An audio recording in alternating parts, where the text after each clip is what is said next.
Okay, our panel, Father Lubomir Zhybak. Father Zhybak is a native of the Ukraine. As a child, he worked on a dairy farm. As you know, Ukraine is a huge agricultural power. And instead of being a dairy farmer, somehow he decided to be a priest. Eventually pursued his education first in Ukraine, then the United States. He's been coming here, and finally in Rome. As you can see, he has the STL. That is a licentiate that he can teach theology of the Catholic Church. He has a Master of Arts and a BA, of course. He has served in very high posts in the official name Ukrainian Greek Catholic Church. It's the largest Eastern Catholic Church in the world. He's been the personal secretary to their major archbishop, who would be a patriarch except for political reasons. And he's represented the Ukrainian Church at international conferences. Father Lubomir speaks 6 languages fluently: Ukrainian, English, German, Italian, Polish, and Russian, and he has a good working knowledge of Spanish and French. In 2006, he married Natalia Murtyuk, a native of Lviv. You've heard of Lviv, it's been bombed recently. Who is an instructor in YSU's English Language Institute, to the parents of 2 sons, Svatoslav, did I say that right, Father? And Julian, both born in Lviv. Family moved here in 2012. Father Lubomir and his wife, Natalia, they have family living through this war right now. Father Lubomir's mother is in their hometown in western Ukraine. And for Father Lubomir, obviously, this is more than an exercise or something to see on the news. It's deeply personal, as Father Tony alluded to, as those of us Lebanese during the Civil War. Some of us, like myself, we had family members killed. So we understand the concern. Okay. My friend, Lieutenant Colonel John R. Tiffany, United States Army, retired. He served as a strategic intelligence officer. His career spanned 1977 to 2000. He's done a lot of things for our country in the military. He's been a paratrooper, electronic warfare officer, manpower and personnel officer. He's also worked in the private sector for Hughes Aircraft and Raytheon Company. He's a scientist, a researcher, and an inventor. He's the holder of over 10 international and U.S. patents on technology for advanced weapons systems. After 23 years, he retired, I believe, in 2000. We all know what happened in 2001. He was called back to work with United States Special Operations Forces. As far as education, he has a BS in physical science from the University of Texas at El Paso on a 4-year ROTC scholarship. He's a working class guy like the rest of us. And he received the Army Top 5% Fellowship, where he earned his MA in Human Factors Engineering at Indiana University of Pennsylvania, which is less than 100 miles from here. Yeah. John was raised a Roman Catholic and is still a resolute Christian. I was checking him in church. He still knows how to make the sign of the cross. Now, you think that's interesting. Mr. Daniel Kovalik, JD, is our attorney, author, and activist. He's been a labor human rights lawyer since graduating from Columbia Law School. Yeah, the one in New York. He has represented plaintiffs in alien tort statutes, which I didn't know. I looked it up. This law has been on the books since 1798, where our country, whatever you want to say about it, realized that we can do damage sometimes to other people. And since 1798, people of other nations have been able to sue the United States for damage we have done. Very interesting. He is he's really an attorney who stands up for human rights, represents people being abused in countries like Colombia. He received the David W. Mills Mentoring Fellowship from Stanford Law School, and he's written extensively for the Huffington Post and Counterpunched. He's lectured all over the world. Since 2012, Dan has been teaching international human rights at the University of Pittsburgh School of Law. He's the author of at least 6 books, some of which will be on sale tonight at the end of the program. That's why we had that round table set up back there. But Dan, people are eating on it now. Don't worry, we'll get it. Yeah, it's a good problem to have. Thank you for the turnout. Dan is a devout Catholic. Okay? So you could be left, you could be right. It doesn't matter. Our hearts find what they find. Glad you're here. Thank you. Okay. Now, our responders. Every one of these responders I know personally, although I never had them in class. I was a history major along with English. They're the kind of people that made YSU what it is, and hopefully not what it was. As those of you who read the paper know, YSU is being diluted, and it's not fair, especially to people like Dr. George Beelen, Professor Emeritus, former longtime chairman of YSU's History Department.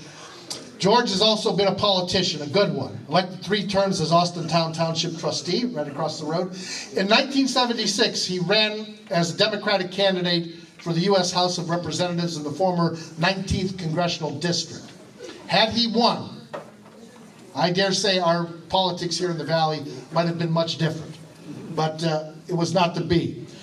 Professionally, Dr. Beelen is an expert on the history of Mexico and Latin America. He is the leading authority on the complex ethnic mosaic of our Mahoning Valley. Those of you who used to attend Ohio Cultural Alliance know about the 30 years of fantastic programs George has put on. He's written one book, The Peopling of the Mahoning Valley, and he has another book coming out that will encompass all of the many wonderful programs over those 30 years of the Ohio Cultural Alliance. Dr. Beelen's been recognized several times as a YSU Distinguished Professor, and in 2006 he received the coveted YSU Heritage Award, recognizing his major, long-lasting contributions to the university. Thank you for being here, George. Okay, Dr. Jacob Ari Labendz is a friend of mine. He's somebody, once you get to know him, he's just an engaging person.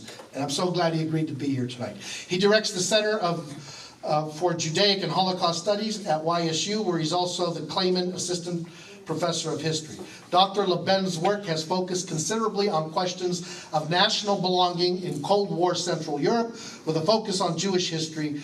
Dr. Labendz himself is of Ukrainian descent through his mother, and unfortunately lost contact with those Ukrainian relatives during the Soviet period, where there was a lot of repression of a lot of people, most especially Jews, I would imagine.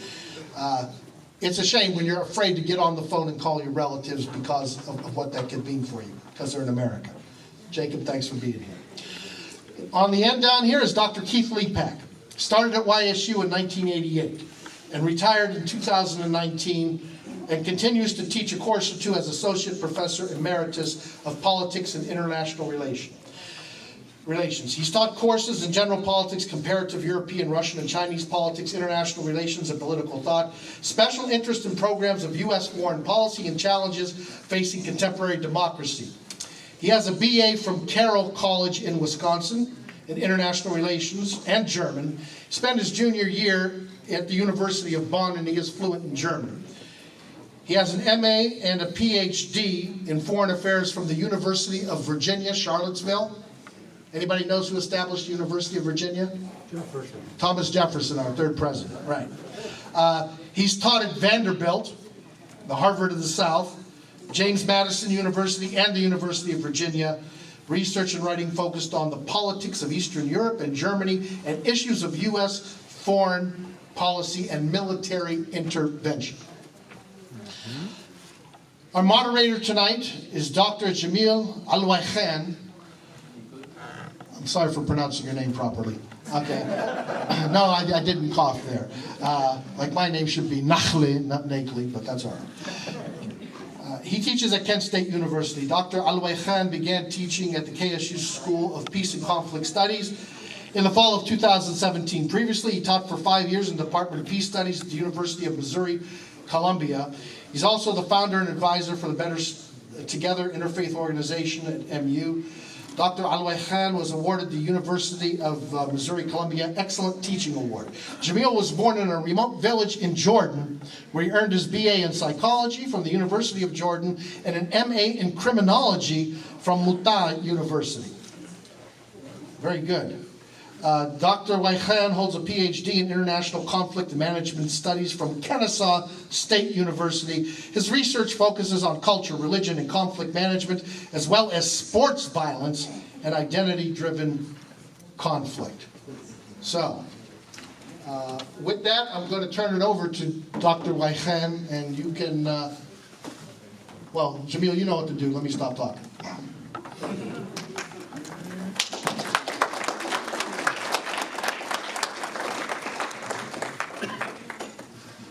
Good evening, everyone. Nakley. Thank you. And merci. By the way, you pronounced my name right, so Wekhian in Arabic, Wekhian in English. Again, good evening, everyone. Thank you for joining us tonight. So the order will be starting actually with this table here. We have 3 panelists. Each of them will be given 10 minutes to give an opening statement. We'll start first with Father Lubomir, Zhybak. And then second will be with Colonel Tiffany. And third will be with Attorney Kovalik, right? I hope I pronounced names good, right? Thank you. Then we will move or switch to responders table here. We will have, or each responder will be given the opportunity to ask 1 question and 1 follow-up question for each panelist. We'll start with Dr. George Beelen, and then with Dr. Jacob Labendz, and then Dr. Lepak, right? Thank you. It's yours, Father, please. So if you want, you can use this one, or if you want to come up here, you're welcome. Whatever you want. I don't know. Feel free. And by the way, I will have, just as a reminder for the time, 5 minutes and 1 minute. Thank you. Thank you very much. I'm sorry, I'm not even going to try to pronounce your last name, either in Arabic or American. Is this working? Everybody can hear me? Closer, okay. Problems with mic. Stand up, okay. Is this better? There you go. Thank you very much for having me. It is truly my honor to be here during these difficult times for my native land, for my homeland of Ukraine. A Ukrainian went to pray to church, saying, Lord, please, please, please, lead all Russian people to heaven, but could you please do it now?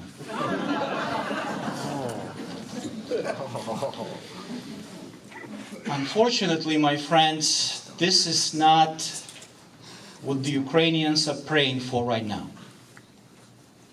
Seeing the women and the children in the cold basements, hearing about people taking water from the puddles outside because there is no other water. Seeing and hearing people burying their loved ones in these mass graves without any proper funerals or any dignified manner. Of course, all of this cannot evoke anything positive, unfortunately. It is particularly sad, of course, that you see little children drawing pictures of assassination of Vladimir Putin. This is how grave and serious the situation is. Surely, we can stand or sit and talk here the whole night about, theoretical ways of how we can stop this war and how it could have never started, etc., etc., etc. But just place yourself for a second. Place yourself for a second in the shoes of all of the suffering brothers and sisters in Ukraine. And I'm sure your perspective will change immediately. You see, my friends, we do not choose where we are born. You did not choose to have been born in the United States or wherever else. I did not choose to have been born in Ukraine. As far as I'm concerned, I speak through the prism of my faith, it is a gift of God, no matter where we are born. There is nothing we do or did not do that makes us born whatever country. It is a grace of God. It is something that I guess we all take for granted. I'm sure all of you are proud Americans. I am proud Ukrainian. I love my native land just as you love America. And I love this land as well. By the way, I've been living here for about 10 years. But what does it say to us? It speaks to us about one common thing. Need for solidarity. Human solidarity. Because we do not choose where we are born, we need to realize that we are part of one human family. Now, of course, I'm not a politician, as it is obvious. No aspirations to be one either. So I will speak as a Catholic priest. And allow me to read, before I go any further, and I'm going to be short. I don't want to take anybody's time. Allow me to read a passage from the Gospel of St. Mark, chapter 8, verses 34 through 37. He called the crowd with his disciples and said to them, "If any want to become my followers, let them deny themselves and take up their cross and follow me. For those who want to save their life will lose it. Those who lose their life for my sake and for the sake of the gospel will save it. For what will it profit them to gain the whole world and forfeit their life? Indeed, what can they give in return for their life? Those who are ashamed of me and of my words in this adulterous and sinful generation, of them the Son of Man will also be ashamed when he comes in the glory of his Father with the holy angels." See, my friends, we have a man in the Kremlin who presents himself as a Christian. Not only as a Christian, he presents himself as, to me, as a fellow Eastern Christian, being a Russian Orthodox.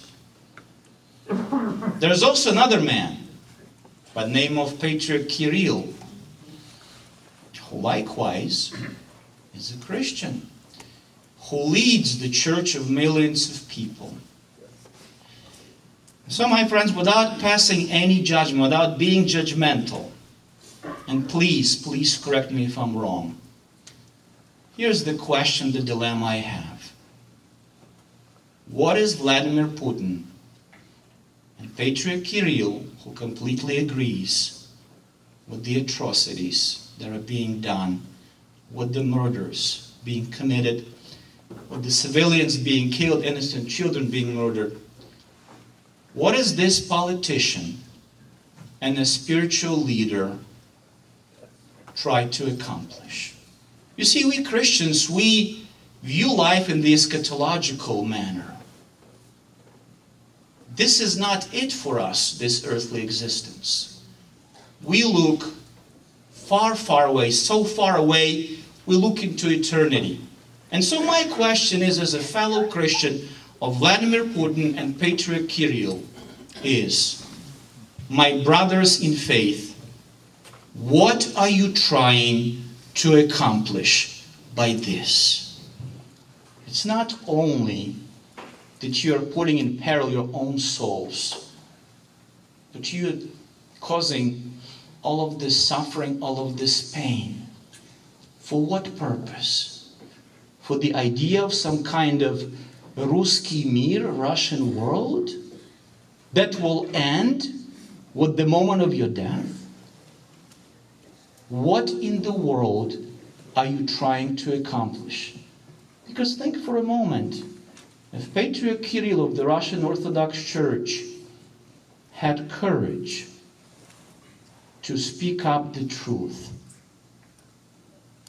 not to follow the line of the Russian government, this war could have never started. There could have not been any of these atrocities committed. Because he is the moral authority in Russia, after all, isn't he? If he had the courage to say to Vladimir Putin and his circles, stop this madness, what are you doing? But no. He decided to side with him, to side with the madness of this war that ideologically they already lost. There is no way that this relationship, unfortunately right now, will be rebuilt in a month, in 2 months, even in a century. Instead of pouring oil on the wound, they poured acid, a lot of acid. And so my question still remains, my friends. What are two Orthodox Christians claim to believe in the same God as I do? What are they trying to accomplish by killing their fellow Christians?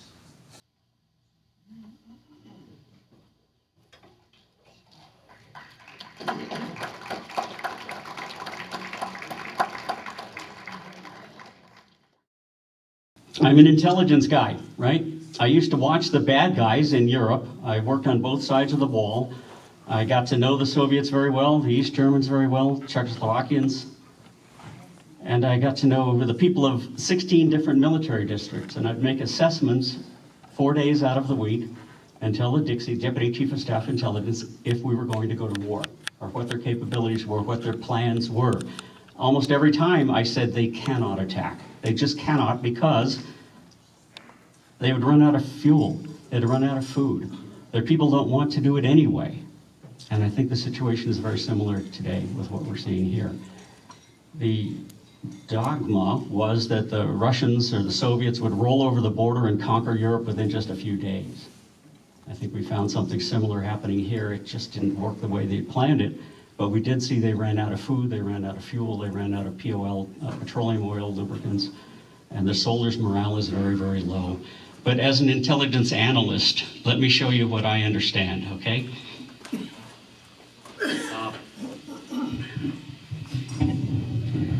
This is what I was asked to do, to talk a little bit about these topics. I don't know where the Ukrainian forces are, the Ukrainian ground forces are. The reason I put this chart up is because I want you to see that there aren't a whole lot of them. I think they have 7 maneuver brigades and 1 anti-aircraft regiment, that's it. Some reserve forces and some people who have been called to service who are not really professional soldiers. I'm putting this up to tell you that they are outnumbered at least 5 to 1 by the Russians who are in country right now. It doesn't look like they have much of a chance, but they're doing quite well, surprisingly well. The history of Ukraine, I'm not an expert on it. Suffice it to say they've got enemies in every direction over time, and friends in every direction over time also. But more recently, some of you were around when the wall came down. I think it was November 9th, it was a Thursday, 1989. And in 1990, Ukraine declared independence. Then they declared independence again in 1991. Then there was some influence on the interior of Ukraine by Russia for a while, and they got kicked out in 2014. 2014 is also the year when Crimea was taken by the Russians and some of eastern Ukraine. Then more recently, an actor, comedian, was elected to be president of Ukraine. He's done a surprisingly good job, hasn't he? I think so, although there's some criticism of him we'll get to later. In April, the Russians started putting troops along the border, claiming it was an exercise. In January, the Russians promised we will not invade. In February, they invaded, okay? And we have been watching it on the news ever since unfolding. I don't know where you get your news. Mine could all be false. Almost everything you see on TV is wrong, right? But I go to BBC and sometimes that's correct. So if I'm telling you anything here, it's based on things that could be absolutely false, but I'm doing the best I can to dig facts out of the stuff that we get online and on the air. What does the Ukraine have going for it? They've got a visible national leader. They can move around inside the country. They know the territory, and they don't quit. They have an attitude that they're going to fight for every inch of their land. Their weaknesses are they're getting tired. There are only so many of them. They're running out of a lot of things that they need. They have problems sometimes with food and fuel and ammunition. They're grossly outnumbered. And inside Ukraine, there are some competing factions that oppose the president himself. He wasn't always the most popular guy, and there were people inside Ukraine who actually called for his assassination. Opportunities are, they've got world opinion on their side, this is true. They have a lot of international support. And the Russian and Belarus supply lines are in fighter range, in missile range of Ukraine.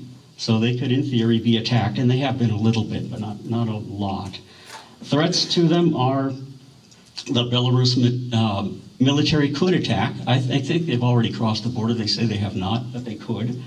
There are more mercenaries being hired in North Africa and in Syria for a very small amount of money, because if you've been there, you know how poor some people are. They'll do anything for a few $1,000s for their family. But they're being trained just a little bit and then sent into Ukraine. And then there's an NBC threat.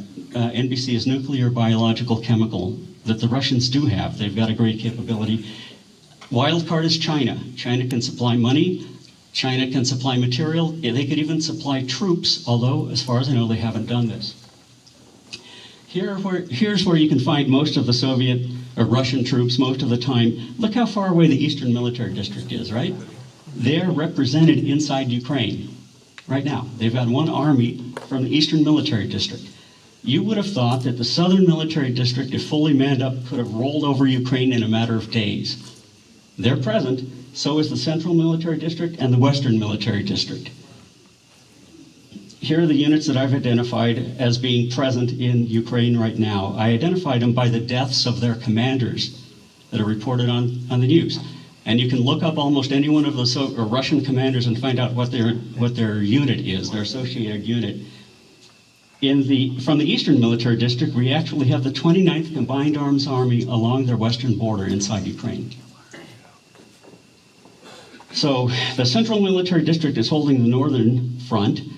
The Western Military District, which all of us know if you've ever worked along, well, during the Cold War period, very historic units, they're holding along the western front. Southern Military District along the southern tier. These guys from the Eastern Military District are in western Ukraine. Here are some of their generals who have died. Can you imagine a general officer dying in combat? Have you seen it among us, right? Very few, very, very few. But the Russians are leading from the front now because their troops don't want to be there. And they have to lead from the front to inspire their soldiers to even follow. That's kind of bizarre. Now take note of the 6th Combined Arms Army. A lieutenant general was fired by Putin last week. That is also very rare. He's part of the Western Military District, and I had bet on the 6th Combined Arms Army leading across into the west and then swinging north into Kyiv. They're obviously not going to do that. It will be another unit from the West Military District. Okay, so strengths, they've got the numbers, air superiority, NBC capability, weaknesses. This is a very unpopular war inside of Russia. Russians don't want anything to do with it. Poor soldier morale. They're running out of stuff. And their junior leaders are inexperienced in combat. Opportunities for them, they can continue to attack the United States, because if they do that, we can supply less support for Ukraine.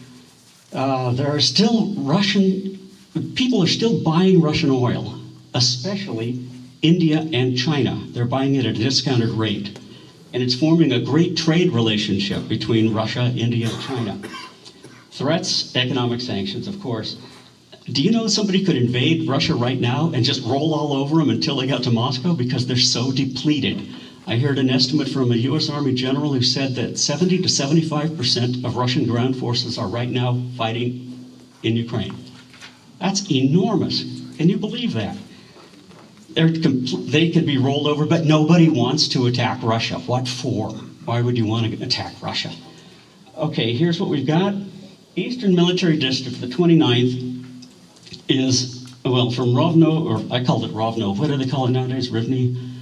But they're on the Western Front. I think they're going to move to the border before there's an NBC attack, nuclear, biological, or chemical. I was thinking they would pop a nuke. I was thinking that a low-yield nuclear weapon airburst would be done probably at Rovno. But now I'm thinking that Putin is so unpopular at home, he wouldn't do that. Instead, he'll use what they call the father of all bombs. You've heard of our Moab, mother of all bombs? The Russians have a father of all bombs. And they could actually drop one of those and then tell Kyiv, now you better surrender or we're going to drop one on you. I think that's what's going to happen. Before that happens, the 20th Guards Combined Arms Army, a historic unit from World War II, is going to move towards the west and then swing up towards Kyiv. Well, here's all my estimations for what's going to happen. I only have 1 more minute, so I can't go into it. But if in your questions you want to ask me the effect on China and Taiwan, if you want to talk to me about the Chinese putting a base in Venezuela, I used to do global analyses, or they call it global issues. One thing over here doesn't happen in a vacuum. It's going to affect the rest of the world. If Ukraine falls, we're in for some bad times within the next 10 years globally. What do we do? Well, that's up to everyone here. Oh, before an NBC weapon happens, watch for the Russian elements to disperse from the area that's in the target zone. Watch for communications to suddenly go down. That's it.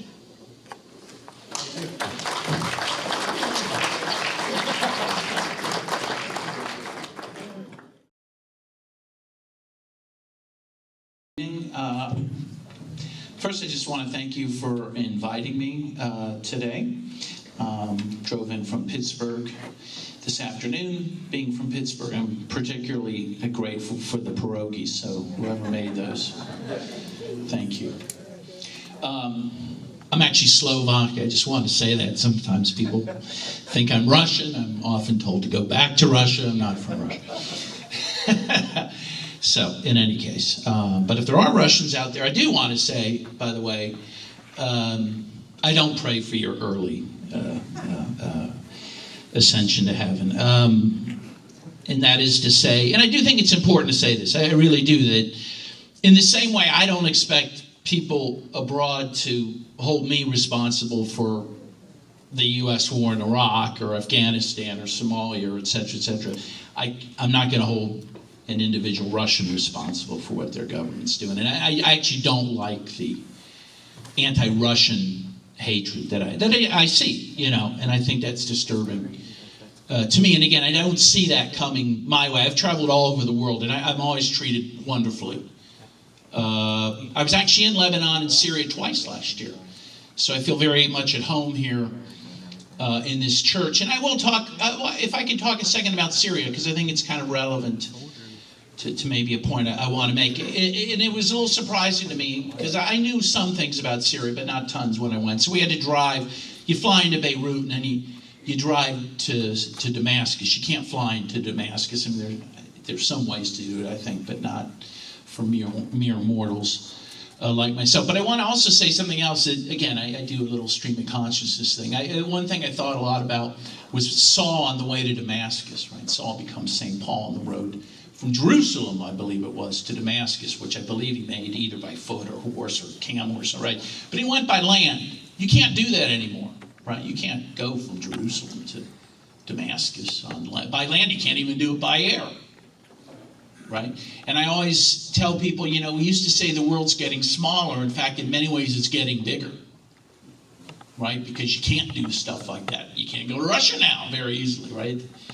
Flights have been cut off. Anyway, that's a very interesting thing that's happening, and that's too bad, because you do learn a lot visiting other countries. Well, let me tell you a couple things I learned. I actually got to go to Malula, Syria, twice, and you mentioned Aramaic. It's one of the few cities in the world that speaks Aramaic, and I believe it's the biggest one, the language of Jesus Christ. And during the Syrian conflict, the Free Syrian Army, that the CIA, of course, supported, invaded Malula, took nuns, kidnapped nuns, tried to destroy the church. Thank God it was made of stone. They tried to burn it. Not much of it burned, a little did. But they did destroy relics and a tomb that was there of a saint. And they tried to destroy Christianity in Malula because, in fact, these were radical jihadists that the U.S. was backing. And interestingly enough, it was the Syrian army and a group out of Lebanon called Hezbollah that actually protected Malula. And you can talk to the nuns there and they'll tell you that. And that was true in Homs too, by the way. There's a Syrian church. They're Syrian Orthodox. And it's the Holy, I'm trying to get the whole name, it is the Church of the Holy Girdle of Mary. And they claim to have the belt of the Virgin Mary. And the church dates back to something like 59 AD. And it started out in caves. You can go in the basement going through the caves. And they were attacked by the same Free Syrian army.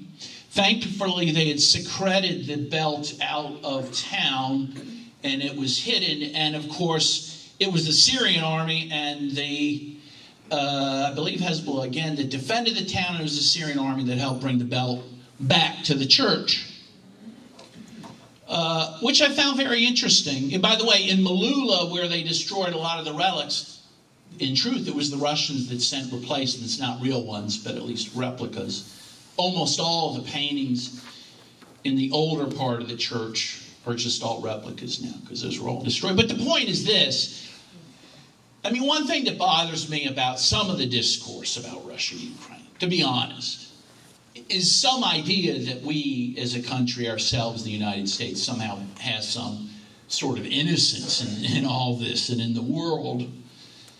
I think Biden said, this is the first war in Europe since World War II. Well, there was something called the bombing of Serbia for 79 days by NATO. Yeah.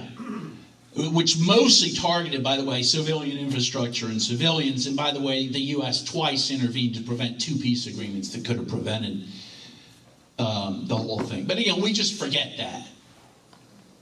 And on the timeline that was given, it's also forgotten that, frankly, this war didn't start a month ago. It started 8 years ago. There's been a war between Kieth and the Russian-speaking population in Donbass for 14 years. 8 years. And 14,000 people have died in that.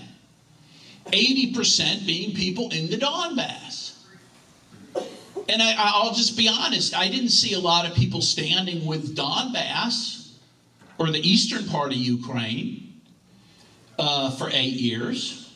And that's not directed towards anyone in this room, but I'm just saying generically, If we want to have solidarity, we should have solidarity with those people too. And this war didn't come out of nowhere. I'm not defending it, but it didn't come out of nowhere. And from a moral point of view, from a religious point of view, if you look at the prophets, right, they didn't go around saying, if I was, a prophet in Jerusalem, I didn't go to Egypt and say, hey, Egypt, your leaders are bad. No, I went to my leaders. The job is to tell your own leaders you're bad. That's the job of a prophet. My dad used to tell me, Dan, my dad and I, we didn't see eye to eye on anything, but he had some good words of wisdom. And he once used to say, Dan, prophets are never accepted in their own country. Why? Because they point the finger at their own leaders, their own kings. And we have our own kings who are supporting Saudi Arabia right now in bombing Yemen. 400,000 people have died in that. 400,000. And I don't see people on Facebook standing with Yemen or with Yemenis flags. And that bothers me. There is a hypocrisy in some of this. And I'm sorry, I am in a church, so I'm going to speak like I'm in a church. And it bothers me. But more relevant to it is, how is this going to end? And how do we end it? And I think the following way. I think if we want to end it, the U.S., which frankly helped stir up a lot of this stuff, by supporting the coup in 2014, by supporting ultra-right-wing elements in Ukraine, and arming them. In fact, it got so bad that Congressman John Conyers out of Detroit had a resolution passed in Congress saying maybe we shouldn't be arming Nazis. And then I guess they decided we should arm Nazis because that bill was later repealed. Do you remember that? But in any case, if the U.S. wants to do something to end this war, they should work for peace. They should help with the peace negotiations. As the boss of NATO, which they are, they should say that they're not going to admit Ukraine into NATO, and they're going to say the Minsk agreements are going to be followed, which means the people of the Donbass should stop being attacked as well. Thank you.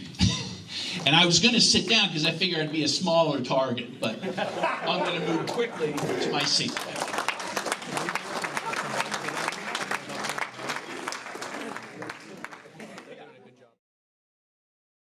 The theme of this program is what the outcome means for the United States and the world. We have prayed a lot. We prayed today in church. If you read the Vindicator today, see Pope Francis is talking perhaps about going to Kieth. In the same Vindicator article, there's an article about Mormons calling for solution-oriented works. So I'm talking prayer, we're talking solution-oriented works. Well, what else? What else are we looking for? How else should the United States be involved? Looking on the whole spectrum, it would go from fully supporting Ukraine, perhaps even troops on the ground, to all the way on the other side, supporting Russia and everything in between. Maybe doing nothing. Maybe urging negotiations, using the United Nations more. Saying, as Attorney Kovalik said, that we can say no to NATO for Ukraine. It could be that we'll impose even stronger sanctions and more humanitarian aid. It could be that we should send the jets from Poland or wherever else. Somebody I just heard this morning on one of the news broadcasts talked about dismantling the jets and sending them in there the way we send in other items. My question to you then is, to all of you, what is your solution? If you had your way, what would you be telling President Biden and our Congress?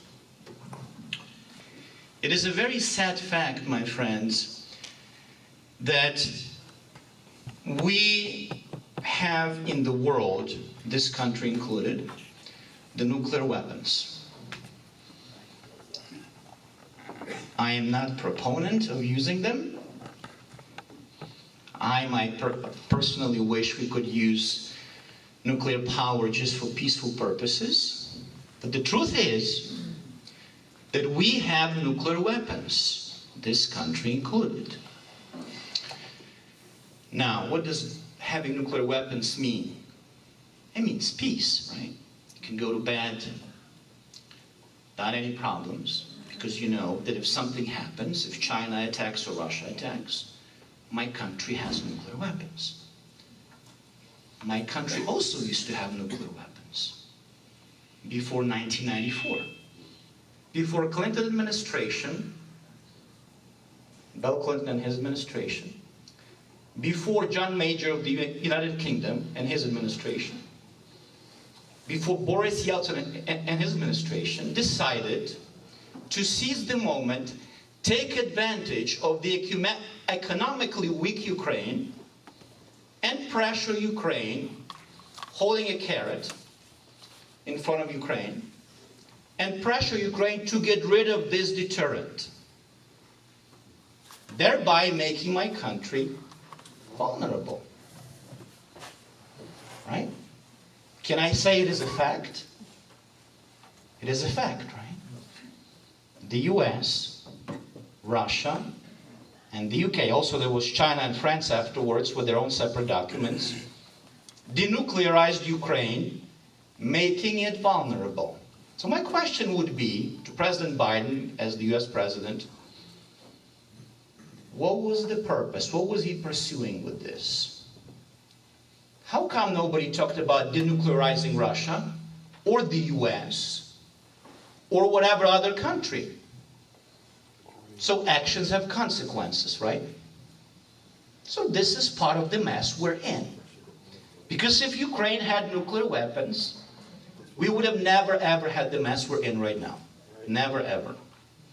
You need to remember, my friends, that taking into account the sad history of the relationship between Ukraine and Russia, and we've seen the 1932-33 Holodomor, artificial famine, that artificially the Soviets killed millions of Ukrainians.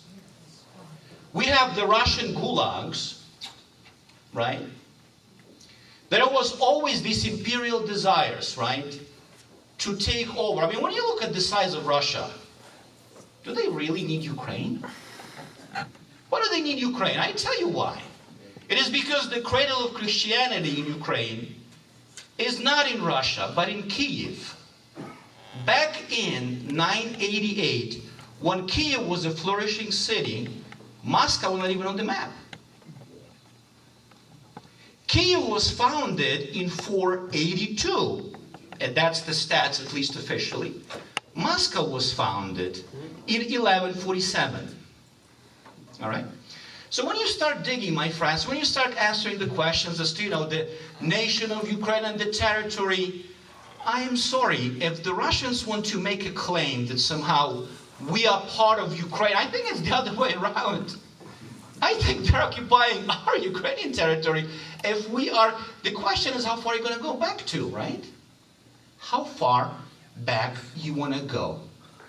And so, my friends, again, it is very sad, going back to the nuclear question, it is a very sad reality that nuclear weapons are the deterrent for peace. But I repeat again, it is because of the US, Russia, and the UK that we are in this mess right now. I'm not trying to point any fingers, but I'm simply stating the fact, in case you were wondering, how come? Actions have consequences. All right? If you had the audacity to press Ukraine to get rid of nukes, now have the audacity to help us. Because as sad as it sounds, Ukraine right now needs the protection as if we had nuclear weapons. Not less. As if we had nuclear weapons. I don't see Roman bishops in this country raising red flags, we should get rid of the nuclear weapons here in the United States. I don't remember hearing that. We're comfortable with this, aren't we? Or let's sit down around the table and say, you know what? Russia, US, Israel, which are other countries, let's get rid of them, period. But until that happens, my friends, until this country has them, Russia has them. In lieu of what happened back in 1994, and yes, they say, yes, it was no security guarantees, but it was security assurances.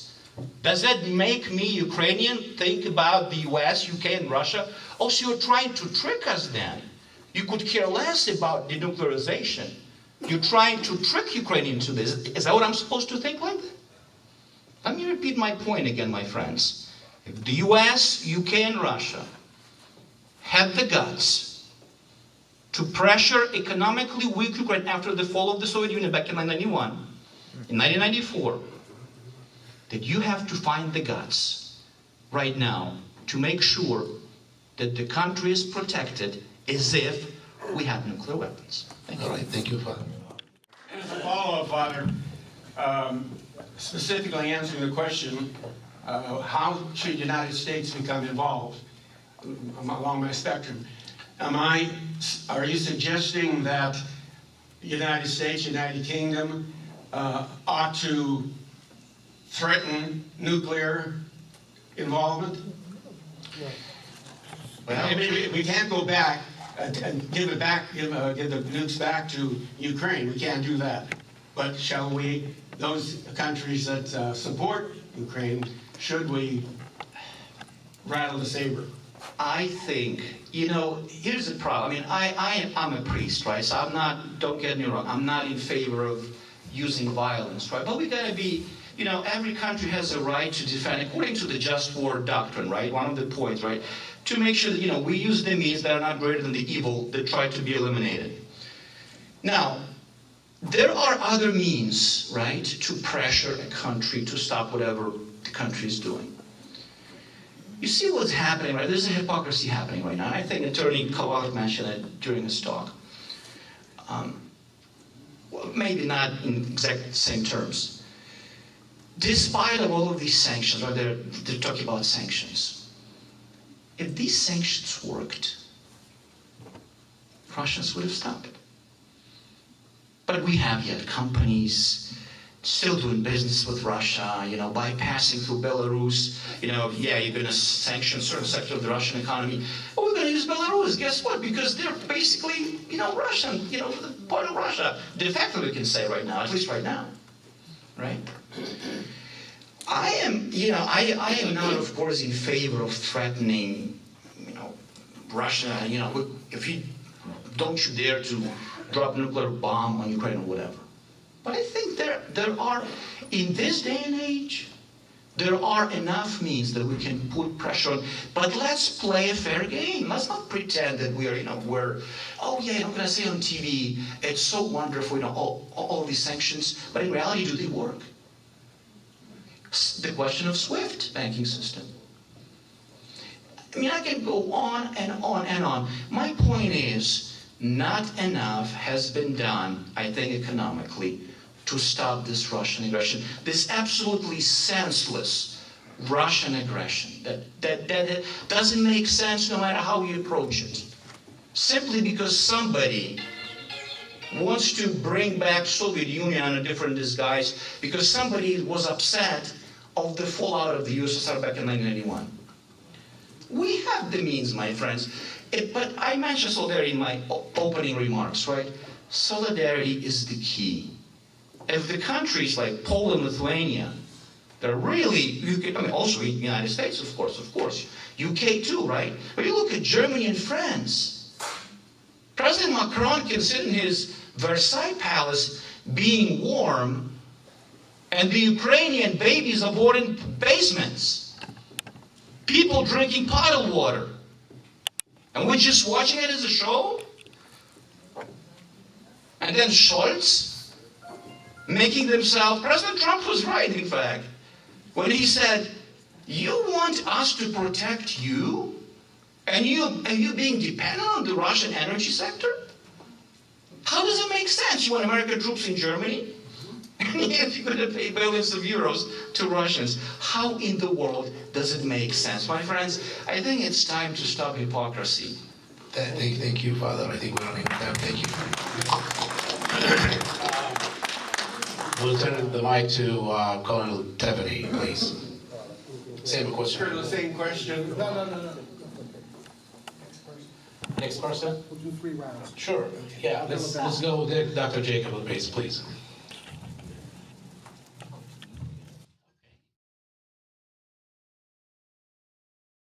So in lieu of asking, I do have really serious questions about China, but I want to focus on something that you did say, and the questions, you said that the war is deeply unpopular in Russia. To the best of my understanding, the last reliable opinion poll, which was earlier, I don't know exactly when, around the time of the invasion, had 25% opposition. Since then, there's been a massive crackdown, and we've seen really astoundingly brave opposition. But that ruins opinion polling. It's very hard to get a sense of what people in Russia actually believe. So, on what basis are you saying that it's really unpopular? I've seen things that might make me think quite opposite. Yeah, well, I'm basing it mostly on what I see on BBC News, and it can be completely wrong, I'll give you that. But I also see the reactions of the Russian soldiers inside Ukraine, and they're not very happy to be there. From what I understand, even one of the colonels in a motorized rifle division was run over by one of his troops because he was angry about the high casualty rate. So I don't think it's a popular war at all. Then my follow-up is this. Two split follow-up. One is the extent that communication from the soldiers on the front are able to reach Russia. How much there is a communication, because that will matter in that sense. Right, in the Vietnam War, it changed things. In the United States, it doesn't change. I don't know what's getting into Russia.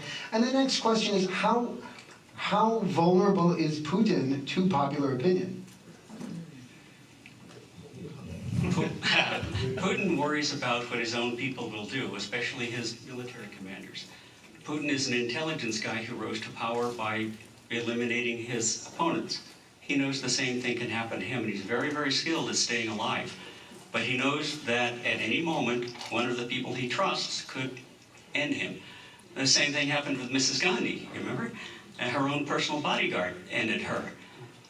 Putin must be very, very nervous right now. Notice when he sits and talks with even his staff, there's some distance between himself and others.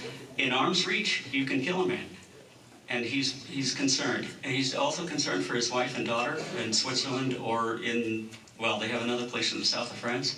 And they're so closely guarded now, we don't even know where they are. So yes, he's concerned about his own well-being. Now what can he do? If he lets go in Ukraine, if Ukraine pushes him out, he's even less popular now.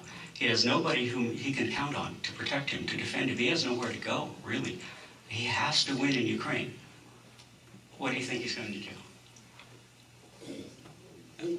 Yeah. I study nationalism, not military policy. Oh, I just look at this man. I've monitored him for some time. He's a ruthless killer. And I think he will do anything to stay in power and to protect his own family. I don't think that there are any people around him who are 100% loyal to him, and I think he's starting to realize that. Did I answer your question? Yeah, no, thank you very much. All right, we can move to Dr. Lepak, please. Thank you very much. You hear me? Yes. Good.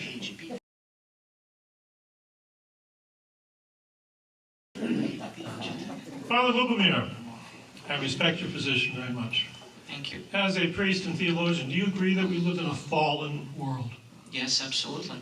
Do you think also that living in a fallen world, especially when the question of power is the issue, is a particularly complicating factor?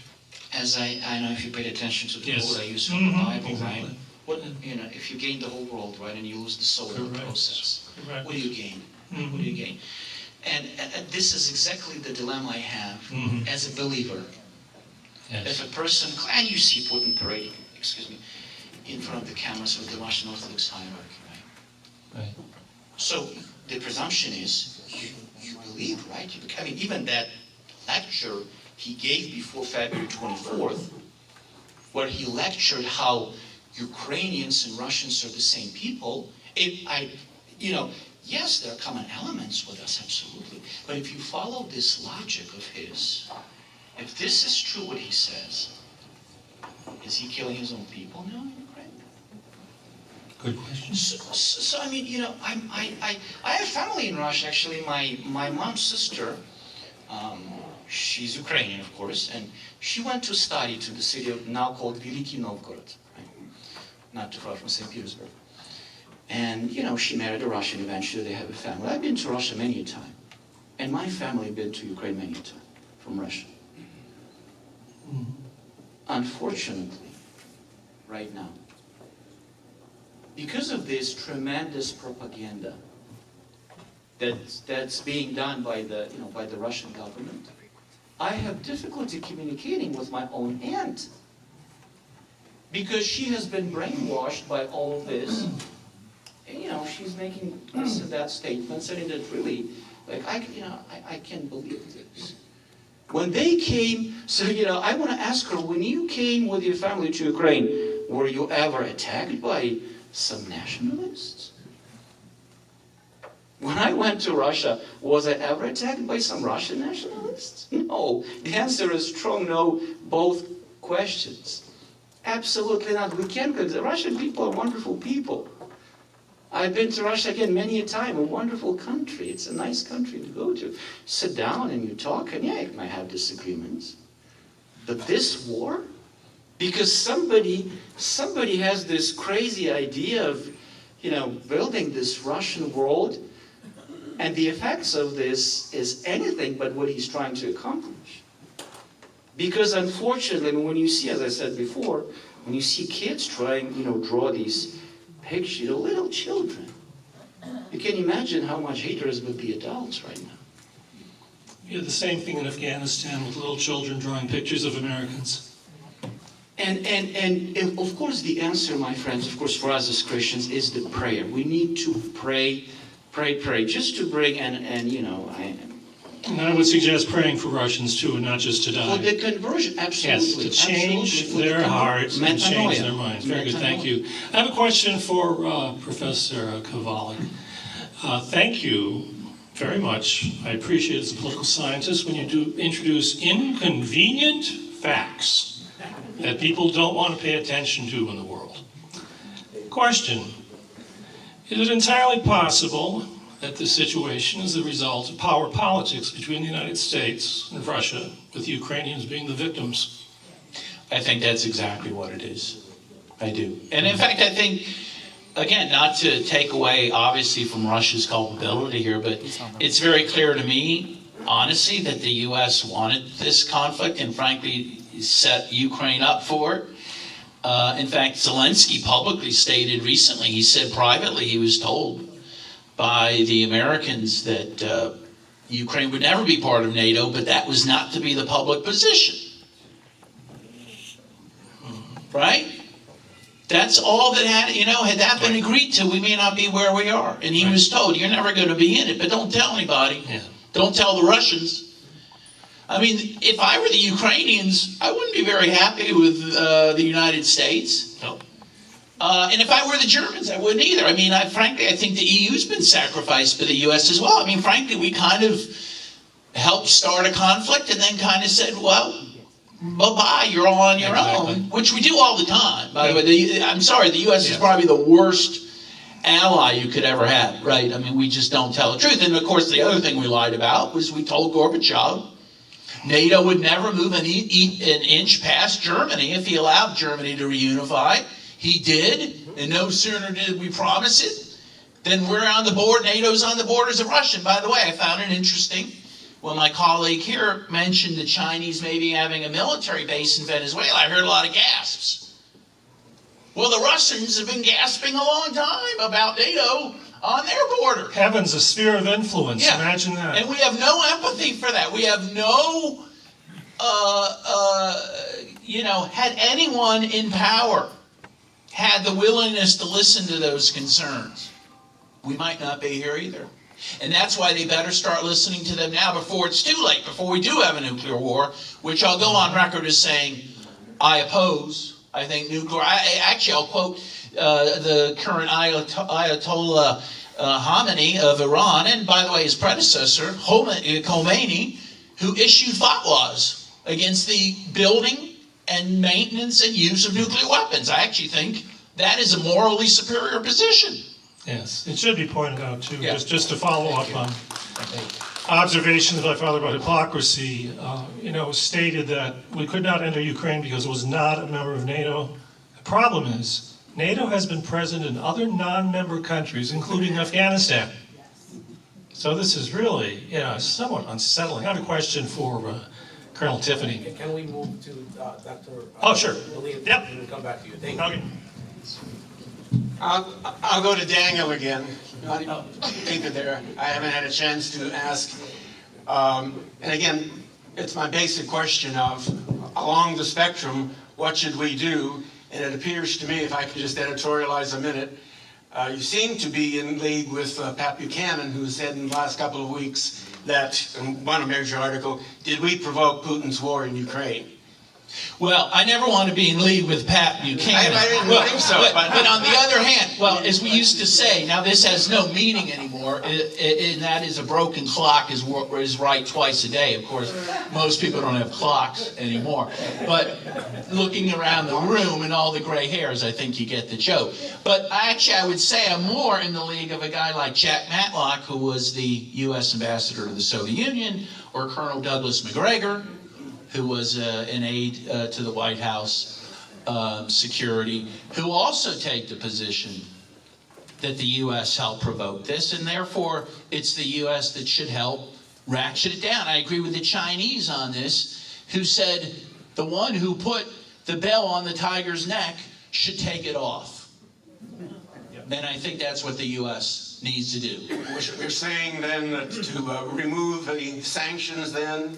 Well, what I think we should do is... the various kinds of armaments that that we're sending now? We should not send armaments. I don't think so. I think in terms of sanctions, at least we should say, if you get out and the war ends, then they end. I mean, you don't. How is it any incentive to put sanctions on seemingly forever? It's no incentive to change your actions. Because I don't, by the way, think it was ever intended to change anyone's actions. And by the way, the sanctions are way overly punishing in the sense that they're mostly going to hurt average Russians. And by the way, average Americans and average Europeans. That's who's going to be hurt by these. And good luck to Biden winning, or Democrats winning in the fall, given all that when the inflation goes really bad and the gas prices go really high. Again, none of this was well thought out. Let's be very clear. But in any case, I would say whatever the sanctions are, you should say, okay, we'll lift them if you do the right thing. But also, I do think we should engage with the peace talks. And again, make it clear publicly, I guess what we told Zelensky privately, is that Ukraine won't be part of NATO, you know? That seems like that should have been done a long time ago, but certainly it should be done now. But I don't see adding fuel to the fire in terms of weapons, and certainly nuclear weapons. I don't see that that is something that the world needs right now. Again, maybe the opposite. Maybe, hey, maybe we should start talking about getting rid of all of our nuclear weapons. I'd be way in favor of that.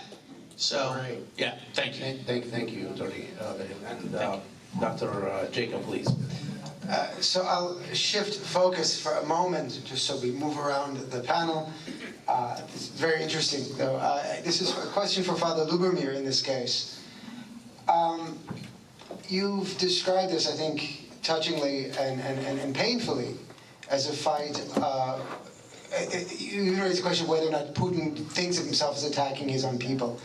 And in some ways it seems that he does, right? In some ways he seems that Russia is only complete when it encompasses Ukraine, and the Ukrainians with who disagree with that are framed as Nazis. So my question to you is not about geopolitics. It's about what it means to be Ukrainian at this point, right? If there was this union, or a religious union, a union of having the same, at least Eastern religion, Eastern Catholicism, what is happening, because you know people in Ukraine, still yourself Ukrainian, what's happening to what it means to be Ukrainian? Because it seems to be part of the fight from the beginning, when we put the geopolitics aside, a cosmopolitan vision of Ukraine versus a national vision of Ukraine, a religious vision of Ukraine. You know, I was announced as somebody with Ukrainian roots. And it's true that my family came from territories that became Ukraine, but when they left, it was switching between the Kingdom of Romania and the Russian Empire. And in neither one of those cases would Jews generally be associated with Ukrainians. They could be good neighbors, but they would never have thought of themselves or have been thought of as Ukrainian. Right? That comes later. My family, with whom we lost touch, if they've survived until now, may think of themselves as Ukrainian Jews, or maybe they're not Jewish anymore. So what happens to Ukrainians? What's happening now to the way that Ukrainians are thinking about what it means to be Ukrainian? I mean, as I said before, you know, it all depends how far back you want to go. The first mention of the word Ukraine actually dates back to 1187. That's the first time. Now, at that time, it was referring to the borderline of the Kieth, you know, Kieth city, right? And over time, of course, you know, over the centuries, we developed, you can say, a nation called Ukraine with their own language, with their own culture, with their own history. And yes, when you look at Ukraine right now, for example, right, there used to be times when there was under Austrian-Hungarian Empire, the Polish Empire, Soviet Union. I mean, when you look at the history of Ukraine, everybody, for some reason, tried to attack us. And, you know, it seems like north, south, east, west, everybody wanted a piece of Ukraine. Yes, we used to be called breadbasket of Europe. We have rich black soil. And you look at the Ukrainian flag, right, two beautiful stripes, blue and yellow, blue sky, golden wheat fields. We're bread makers. We're not warriors. Except that right now, of course, Russians understand that bread makers can fight. Quite strongly, by the way. Almost 18,000 troops later, they do realize that. Unfortunately, right? And so yes, I mean, to be Ukrainian, of course, it's this identity we have now, right? We have our own country, right? We had the country that we had back in 1991. If that's the historical time frame you want to go back to, okay? How come Russians were okay with that back then? Not a problem, right? We were all right. We were, I mean, there's, you know, my friends, you need to understand one thing. And currently, of course, yes, Ukraine is a major part, it's a Christian country, actually a major part, Orthodox country.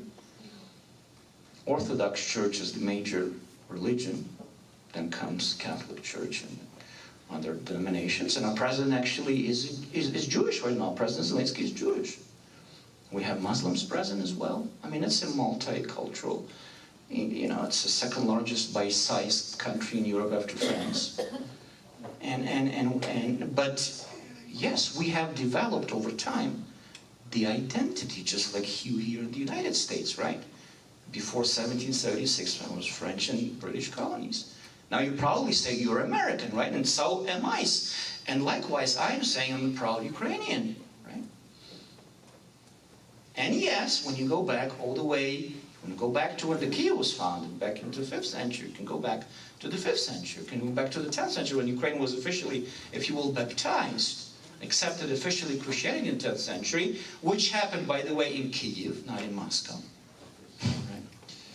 So yes, we do have identity, we do have language, and we, you know, we are proud of our own country. We're not attacking anybody. Yes, the whole NATO question, which makes me ask a question myself again. Were we set up again, like with the nuclear weapons back in 1994? Was it another setup? Whom can we trust anymore, really? I mean, who can we trust? Chinese, or, I mean, I don't know.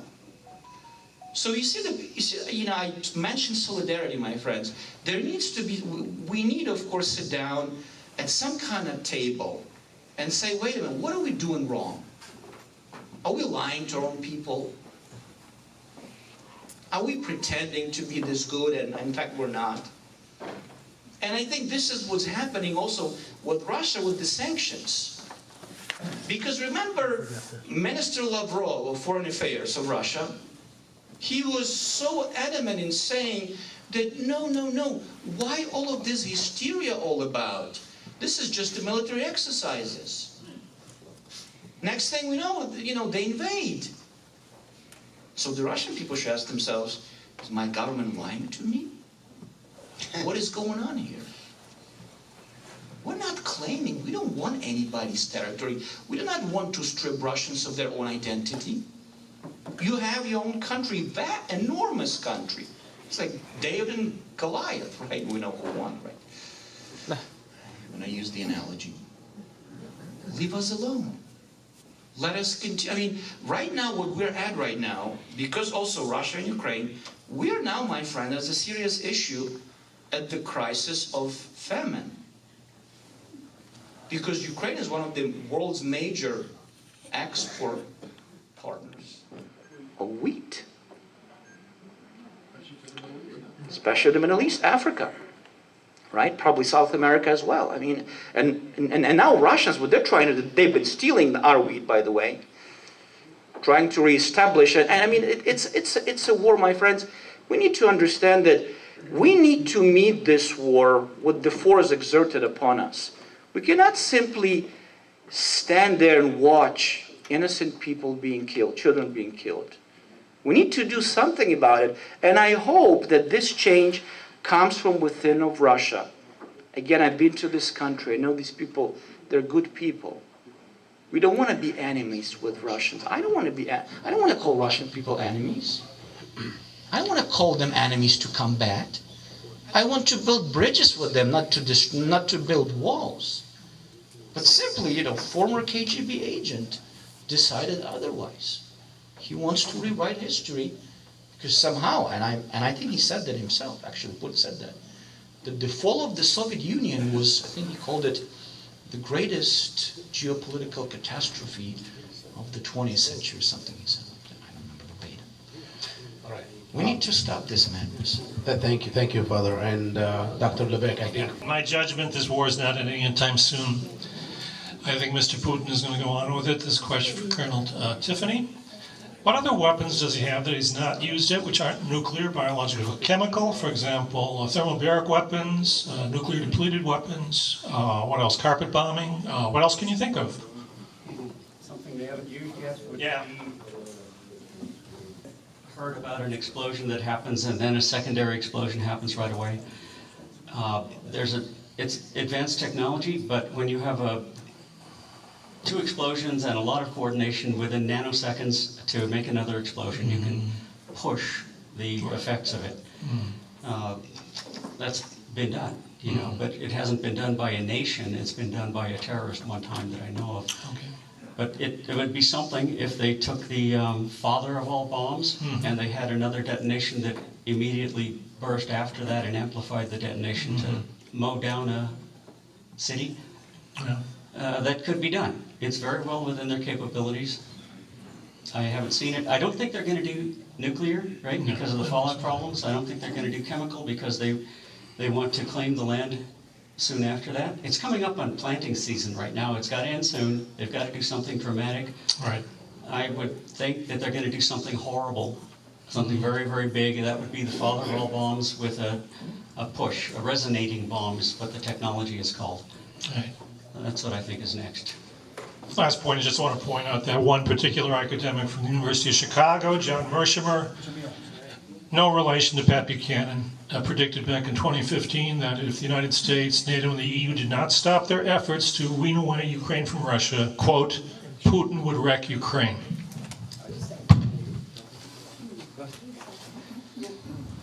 Okay, yeah, sorry, we're done with the questions. So we are opening the questions for our audience. My question, though, is this.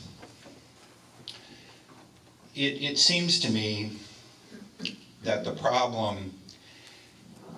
problems orbit around NATO entanglements. NATO should have gone away when the Soviet Union fell, because that's what NATO was about. It was about stopping the Soviet Union. So when the Soviet Union went away, you know, why is NATO still even relevant? This particular problem is made a lot more complicated by the NATO entanglements. So my question is, and I'll open it up to anybody really, is we should be looking for off-ramps, particularly for Putin to save face and get out of this, and for the Ukrainians to feel empowered so that they can get out of this. And we're not.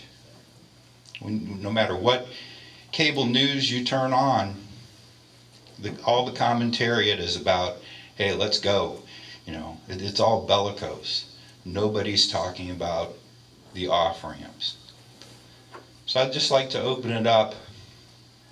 What do you believe that the off-ramps should be and maybe are?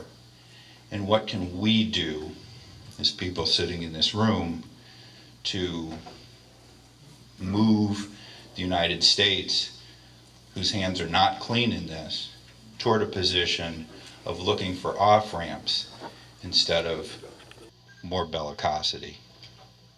Thank you. Okay, we'll take one response, please. First of all, thank you for that. I think very good question, very informed question. Yeah, except the part driven. Yeah, you're okay. You're okay by me. You do it all, Ray. But here's a couple thoughts I have about that. First of all, I want to, before I get to that, can I just, there is, just if we're going to look at what Putin's aims are, he did have, he has a very famous quote about the collapse of the Soviet Union, and what he said was, it's a two-part.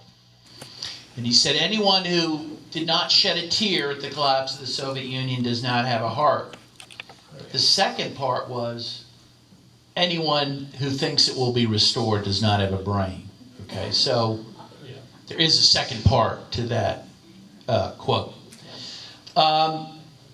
again, what I think Americans should be doing is to appeal to the people in Washington who I think actually do want to find an off-ramp for Russia. And again, and I would urge you to look for this Colonel Douglas McGregor. He's been interviewed in a number of different fora.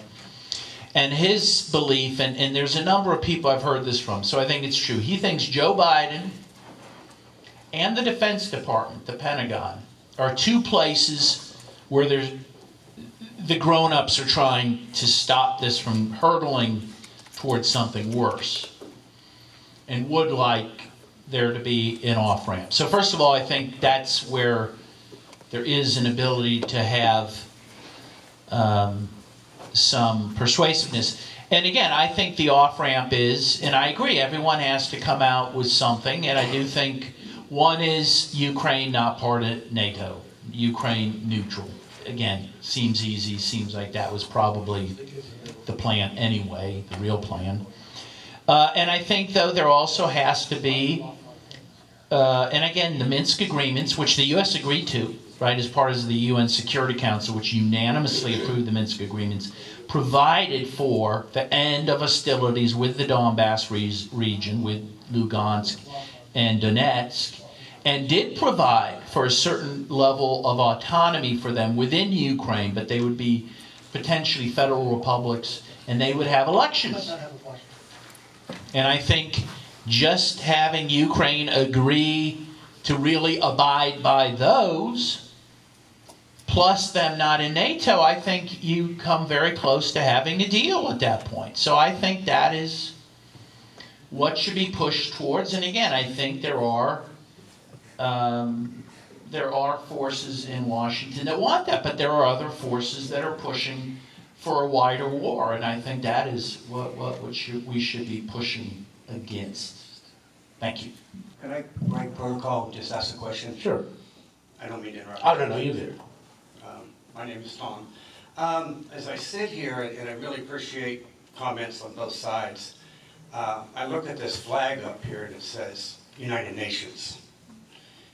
Where is United Nations in this conflict? The United Nations was very instrumental in the Balkan War with Serbia and Herzegovina. Where are they, and why are we not hearing more from the United Nations in this regards? Thank you. They are involved with humanitarian. Okay. items. Anybody? Great. I'm going to break my own decorum and jump in here because this is my area. The United Nations is paralyzed in the Security Council. The only reason the Korean War, which probably most of us don't know, was United Nations police action, is that the Russians pounded a shoe on the table and walked out. And with them out of the room, Security Council passed an action. In fact, I have a little flag that I didn't put up, I thought about putting up, that showed all the United Nations troops that fought in the Korean War. When there are still 8,000 missing U.S. soldiers, not to talk about Greece and Norway and everybody else who fought. When that soldier's bones are found in Korea, it doesn't come back to the United States under that flag, but this flag, until it hits Dover, Delaware. Then they change over to an American flag. Okay, so we can't blame the United Nations because it was designed for the nuclear powers to all have a veto. So the United Nations does wonderful work, as Dr. Beelen mentioned, in providing food and medicine, and your letters get where they are, your planes don't crash because all international pilots speak English. There's 100 things they do. But enforcing by force is not one. Serbia was not the United Nations. It was Britain, France, and us. We put in heavy divisions. It was not even really a NATO thing. It was our thing. Three of the big powers. So, and you'll find that across the world. The United Nations has never taken an action militarily except in Korea. So, veto, it's done, that's it. Thank you, Ray. Let's see if Captain Greg Urge here. The only questions I really have is basically speaking is, why is Ukraine being sold out for oil and gas? Why are we still purchasing? We helped support Russia and buying gas and oil from them, not just from us, but also from all the European Union nations also as well. I'm not saying Britain as well. So basically we helped fuel this problem. Why haven't we stopped? I mean, come on. We're all compliciting to this problem, and the European nations. And anyone who turns a blind eye and a deaf ear to this is just equally as guilty as a person and or persons committing this crime. I served in the military. If you turn a blind eye and a deaf ear under military uniform code of justice, we all know this. You are equally as guilty and can be found guilty as the people or persons committing that crime. We know that. He knows that because we served. Why aren't people being held accountable? Why are we still purchasing oil and gas from these people, from Russia? And basically we're fueling this problem. That's just not us, but we're talking countries throughout the world. Brian, you want an answer to that? Lieutenant Colonel, I'm going to promote you back to your proper rank. You were demoted to lieutenant earlier. Yeah, if you have a response, please. Into the mic, please. That's a difficult one. I'm not a politician. I know. John, in the mic. Into the mic. What I've seen is that the environmentalists have a great deal of influence over the United States right now. And so there is not the production of petroleum products that we used to have. I think that has a lot to do with it, and the environmental groups are getting a lot of support from China and from Russia. This isn't an internal thing. There's a global influence on the United States. They're afraid they'll turn the speaker off. Oh, you don't like that, huh? Well, it's amazing because I know, how come Trump, we sold our reserves, part of our reserves to Russia in the first place? I don't know. We don't know that, but I'm still saying, the question is, okay, I know people work for the gas and oil industry. We have pipelines throughout this whole country. Yes. My dad used to work for USX, who owned Marathon Oil.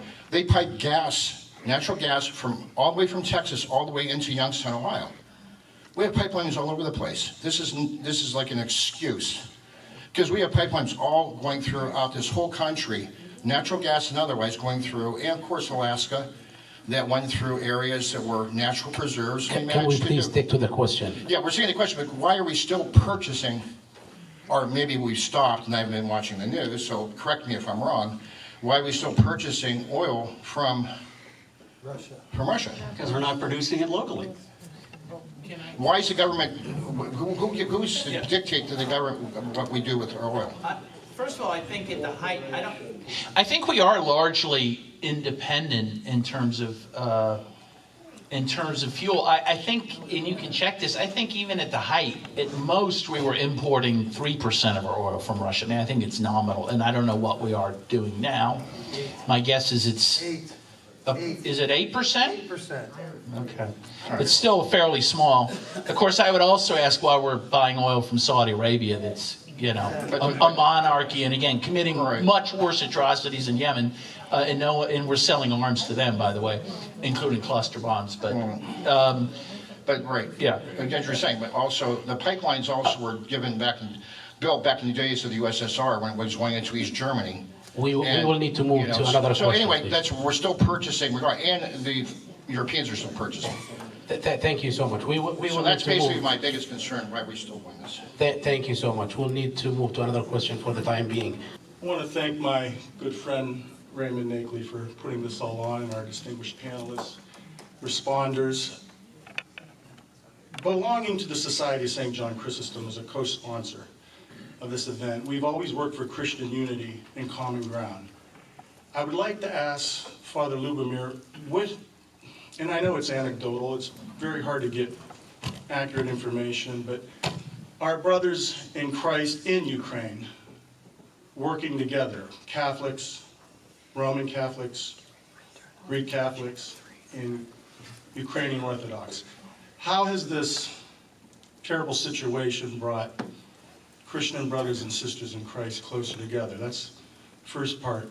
Second part, the humanitarian side of things. You know, many of the churches around here have collected funds and donations, and of course a lot of prayer has been given for peace in Ukraine.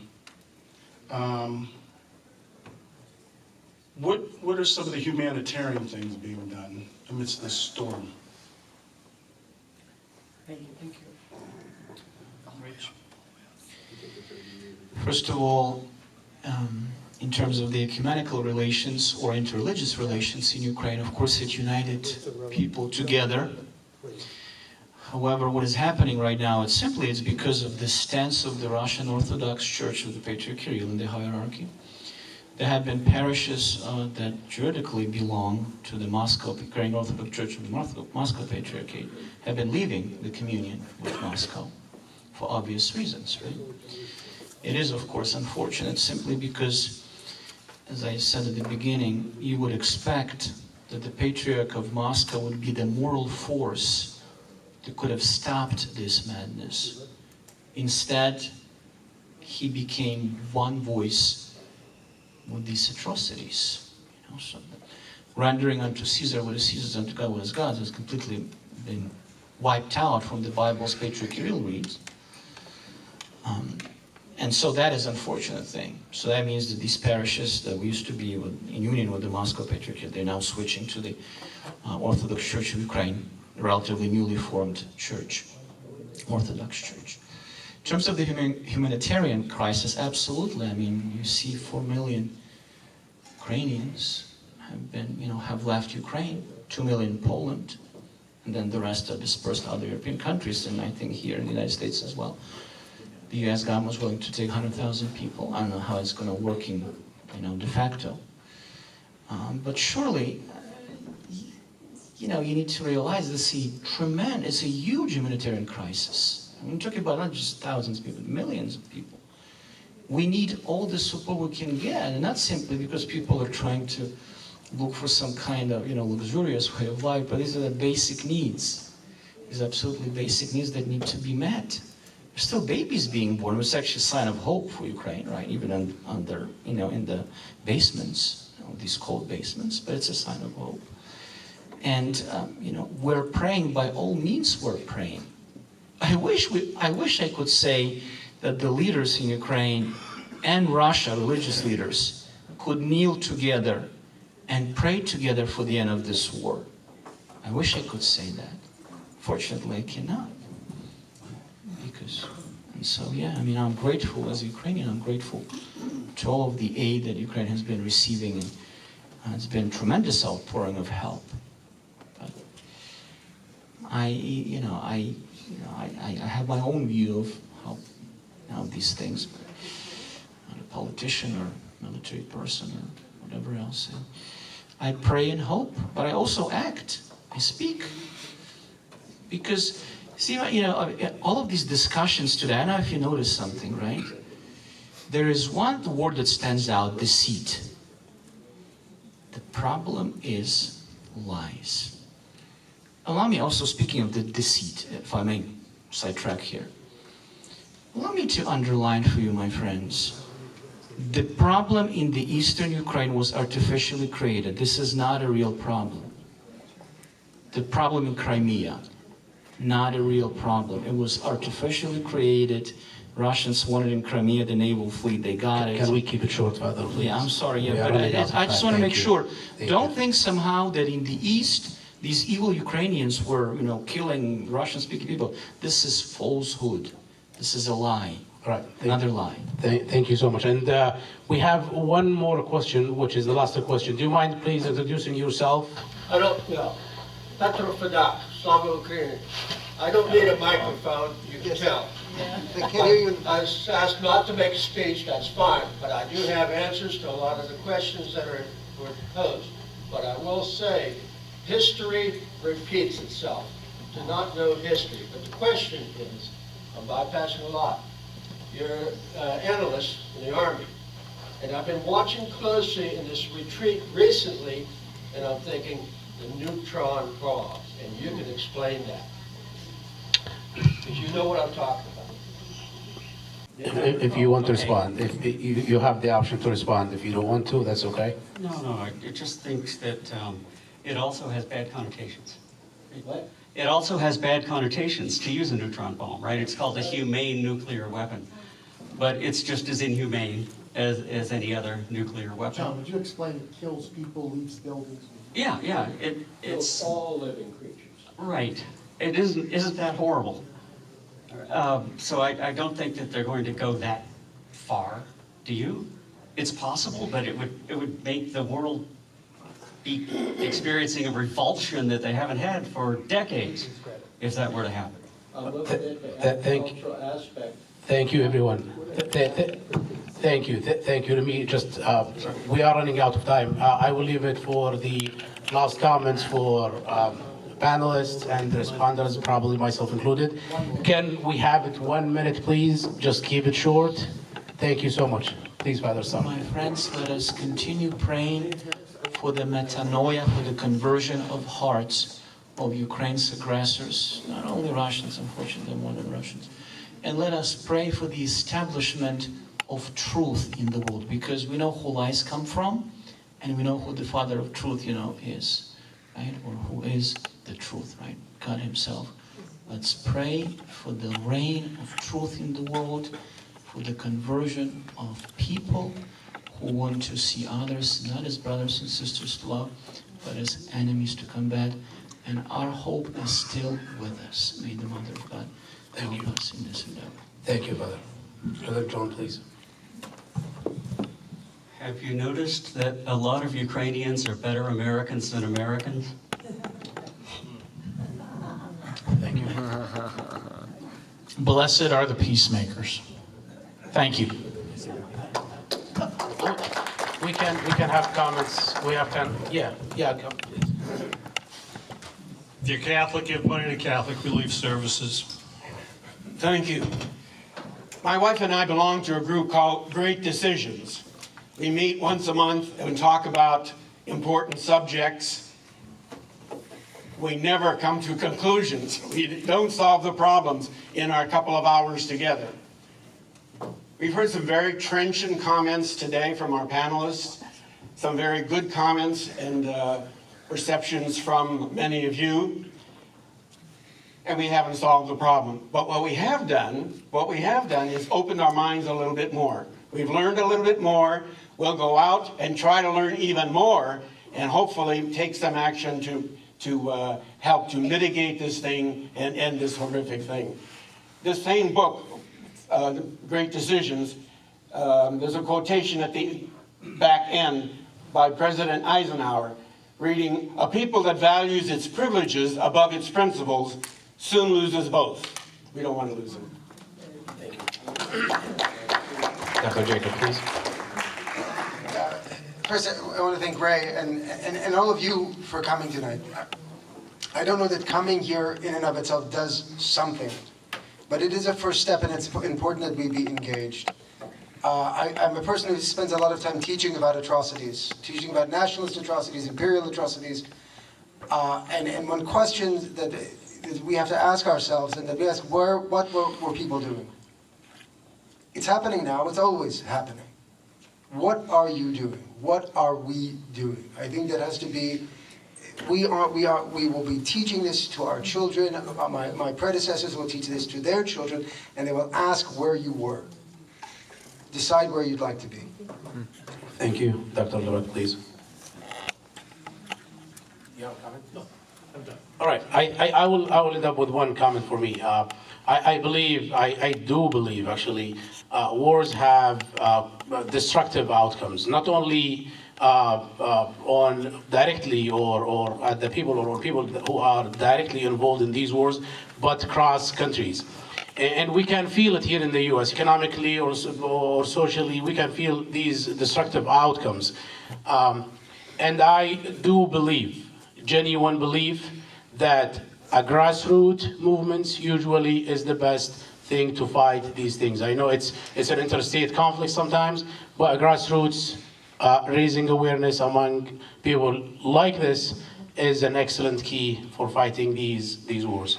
Thank you everyone for coming. Ray, you have any remarks, please? When don't I?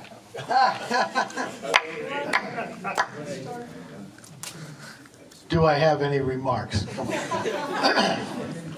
He's got a sense of humor, doesn't he? Okay. Thank you all again for coming. It's a beautiful turnout. We had a good problem. All the food's just about gone. Sahtain, as we say, double health. And those organizations, I belong to every organization on there. That's why they're on there. Those of you who haven't written a check yet, I'll be hitting you up. Again, that donation jar is back there. It's almost filled up. Please, we take quarters, whatever you have. This kind of stuff's interesting to me. I got an excellent education at YSU. When Dr. Beelen was the chairman, there were 17 professors, and they were excellent. I'd put them with anybody. My little sister brags about going to the University of Michigan and Rutgers, two of the best public schools in the country. But when your professor is on a screen, or a TA teaches you, and he's too busy writing books, you don't get the education that we got at YSU. So I want to thank George, Jacob, and Kieth for making this university, and there are many other graduates here in the room. We got a tremendous education. And what's going on now at the university is a shame. All right, now back to Ukraine. A few weeks ago, and some of you were there in this room, there was a prayer service at St. Peter and Paul Ukrainian Orthodox Church on Bella Vista. A good friend of Father Lubomir was there. He's now the Archbishop of the Ukrainian Church here in the United States, Archbishop Daniel. Right. Yes, very good friends. And, you know, in the Society of St. John Chrysostom, we want to bring the Orthodox and the Catholics together because we feel we have so much in common. That's 2/3 of Christianity right there. But, be that as it may, for the first time in my memory, Orthodox bishop asked a Greek Catholic priest to come up on the altar. I know you're friends, but still, you often don't see this solidarity. But see, these religious politics put aside, because people are dying. And and what really motivated me to do the program was when Archbishop Daniel said, we need to pray for Mr. Putin's soul. He's a child of God. We don't want to see him lost because of that. And the Russian soldiers, who you've heard, that don't want to be there, who are barely fighting, some of whom, I don't know if it's propaganda, again, deceit, actually changed sides. Their relatives are being scooped up off the streets of Moscow by the thousands. So war's bad business. I said, a lot of my friends here, we've protested every war. God bless you all for being here. Let's just hope and pray or send good thoughts, whatever it is we can do. And I promise we will do more programs in the future. Fill that jar up. And God bless you all for coming. Be safe going home.